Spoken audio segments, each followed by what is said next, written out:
wanted to start with the backup QB situation. We got to see a lot of Carlos and Braden today. I'm curious if you came away feeling like one of them has the upper hand at that number 2 spot or not. Oh, they keep going, but I think Carlos did actually a better job. You know, he competed a little harder than he did. Not even competed harder. That's like not realistic. They both competed. This isn't working out. They both competed, but I feel that he was just a little more consistent. You know, he hit stuff a little better, so that's why we had him there. Braden played a little bit at wide receiver. I guess when did that come into the mix for him this spring? He's talented. You know, I just started talking to him about it a little while ago and said, yo, I'm going to start putting you in. I want you to see some things. You watch him do, like, just different change of direction drills, things that he's a good athlete, you know, 6 foot, big hands, you know, he can run well. So it's like, you know, let's give him an opportunity to go and play some wide out, too. Let's get him on the football field. You don't want to – I mean, when you get around him, if you meet him, he's an intelligent kid, really smart, already transferred from another school, and he has the ability to be on the football field. So when you're intelligent like that, you do all the things the right way, you do everything. I think that as a football coach, you have to find a place for him to make sure he plays, because it's obvious that Kyle will win the spot, and like we can still use him on the field this year too. Next year is a different scenario, but at this point, you know, Kyle's a lot ahead of those guys, but we want to make sure that we can maximize his talent.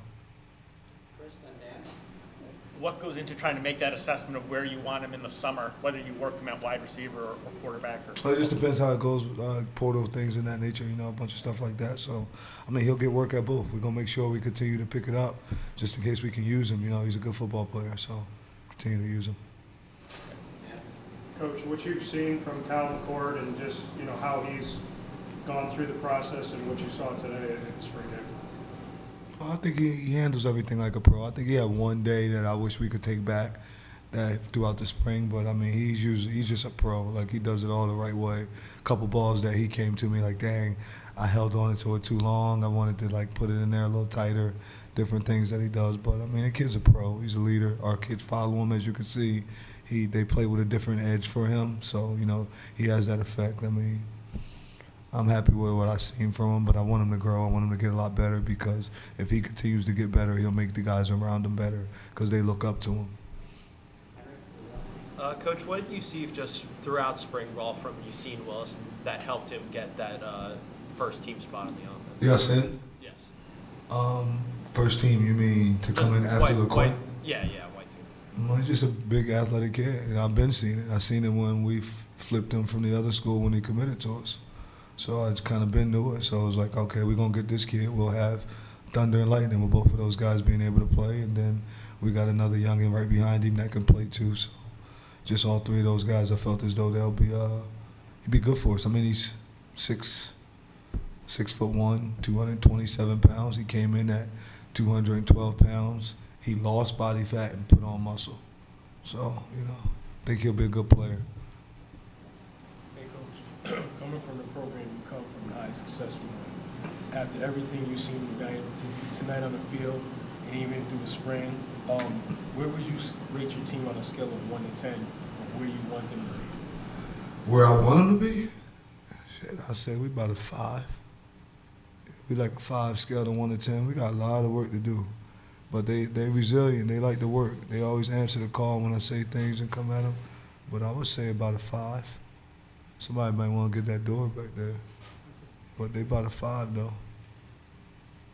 Brad and then Christian. Coach, what questions did you have about your team that were maybe answered in this game? See, I just look at this as practice. Y'all look at it as a game or whatever. The only thing different is there's a lot of people there. But I create chaotic situations every day. You know, I know who I'm going to put the pressure on, who I'm not. So, you know, I just seen them continue to do what we practice on. There was a few things that I saw that I didn't like, not football-wise. It was things on the sideline, like turning around, talking to the crowd, and signing stuff during the game. Like, I don't like that BS. Like, that's weird. You know, like, we're playing football, and you're signing an autograph during the game. I don't like those kind of things, because those are the things that get you beat. You know, so I want you to be locked in on the game, cheering your guy on, making sure you pay attention to everything. You know, it's 2 types of pressure to me. You know, things that bad, going bad, people can't handle that kind of pressure, but some people can't handle good pressure. You know, they can't handle success.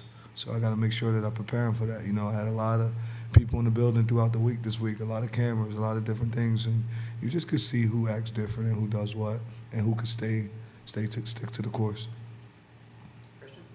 Fran, we saw a lot of targets to Trevor Pena today. What kind of improvements did you see from him this spring? I thought he did a good job. One of the most improved on the team. One of the. He just did a good job. When I first got here, it was one of the first kids I spoke to. Got him closer with his faith. He locked in on his faith. He locked in academically, and he learned how to take care of his body. I showed him what it was to be a pro, how to be in the training room, be in the treatment. I mean, he's one of the quicker guys on the entire team, one of the faster guys, and he's really a good kid. Like when you get to just talk to him and know him, you want to see kids like him win. But I think he changed his regimen. You know, he has a different regimen that he's on, and he's consistent with it. So I'm just thankful that he worked like that. You know, it's crazy. That kid had committed to, when I was at Temple, I recruited him, and he was committed to us, and he flipped to come here. I'm happy they flipped him. It was pretty cool, because now I get the coaching. On the back row, Tommy, then Maddie. Coach, on the quad walk before the game, you were rocking a Jerry Ferry jersey, Yeah. Eagles, Kelly Green. Why that jersey? That's my man, and I love the Eagles. But he played here, and he had really good conversation with me. Taught me a lot one day. I actually was at a home in Jersey at my mother-in-law's house, and we were talking, and he told me he was going to come over for lunch, and we went to lunch, and he just talked to me about discipline and detail and what he saw in the game that he didn't want to see anymore. How he didn't want to see flags. How he wanted us to be disciplined, detail. He wanted them to be men of faith. And his conversation that he had with me, it stuck with me. You know, it meant a lot because it was like, wow, that's the same thing I say to him. So to know how he felt about it, and then for him to give me that green jersey, that color, with the Eagles, and he played here, I thought it would be no better tribute but to be able to, you know, wear that out and let people remember how good of a player he was.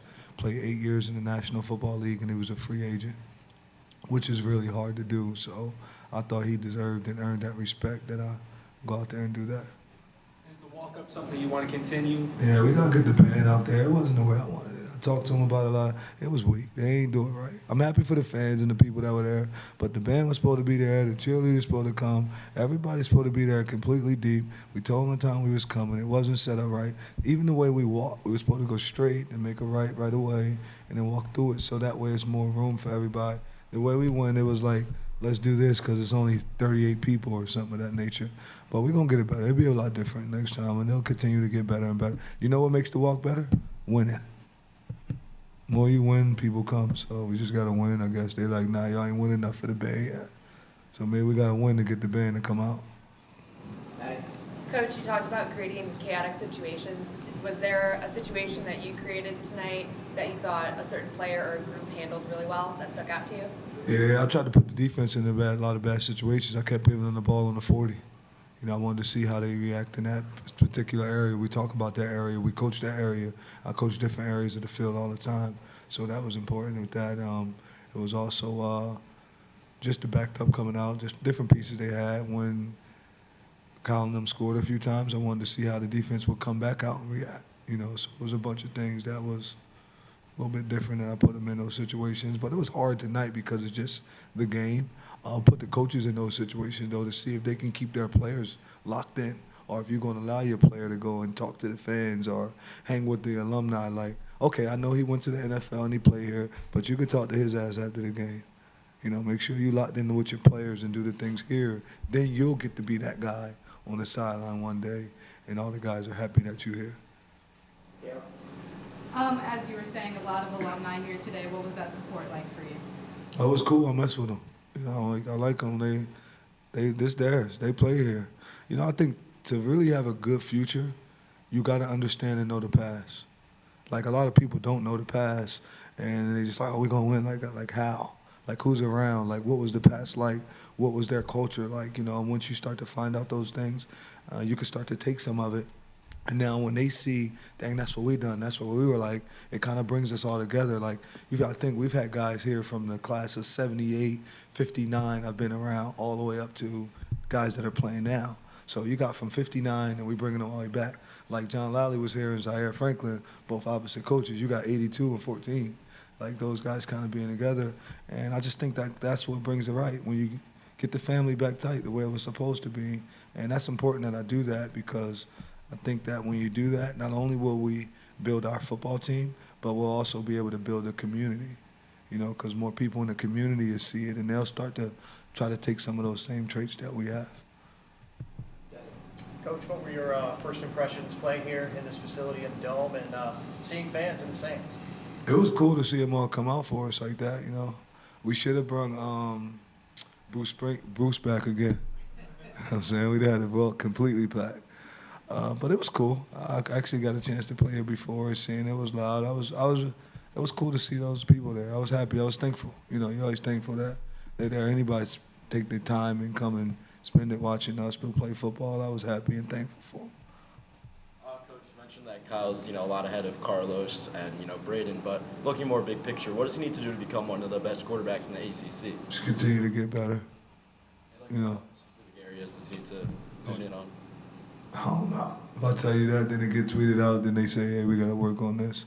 I think he's a good quarterback. Who say he's not one of the best in the ACC? Who said that? He's got to prove it. But who said he's not? Nobody said he's not. Exactly, so how we know? We just see what happens when they come out to play. But he's doing a good job, man. We just continue to get better in all aspects of your football game, And I think that's when his mental continues to grow, and he's a young man, so as he gets more mature and gets older, like a lot changes in 6 months. How old are you? I'm 19. Imagine in 6 more months how you gonna act. That makes sense? It's a difference. Official with the last 3 hands raised. Emily, Chris, and Dan. We saw you go for a couple 4th and shorts early in the game with the first-string offense on the field. Is that a philosophy for you and Coach Nixon, or was that just wanting to get some situational reps in for these guys? No, it just depends. The game of football says you go 4 down when you're across the other side. So certain times you want to go 4 down. I see it. At certain times I'm going to want to kick, kind of get a feeling. But it's like, okay, hey, we're going to go 4 down here. I'll tell them that as soon as we cross the 50 that we in 4 down territory. And just depending where we get at, I got a certain number that I go for. If we're in that number and lower, just run with it, Fran, there was one name I didn't see on the roster or on the sidelines, Donovan Brown. What's his status with you guys? He's just not with the team right now. Yeah, he's not with the team. He got some things that he has to take care of between himself and the university and things of that nature. So he's not on the team right now. Good kid. He was trying to get himself right, but unfortunately, he's just not on the team at the moment. From a university decision standpoint or a you standpoint, or who made the choice, I guess? Shit, I feel like if I keep answering that question, I'm going to be in some type of trouble. I can mess him up. So he's just not on the team right now. And Dan finishes off.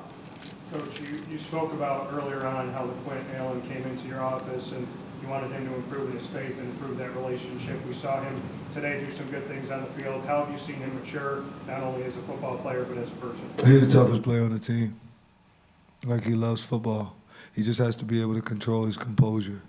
And as he understands how to control that composure and hone it all in, he's different.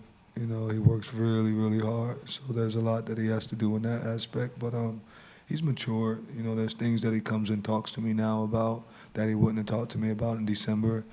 It was like the conversation was a little bit immature almost. Now it's like, okay, he's a little man. He asking me different questions and things. And, Coach, with this LLC, how do you do this? And he's asking me different tax questions and, just a lot of things that I can see he's listening to our financial literacy. I can see that he's listening to the prayers and things of that nature. So he's doing a good job. Thanks, everybody. All right.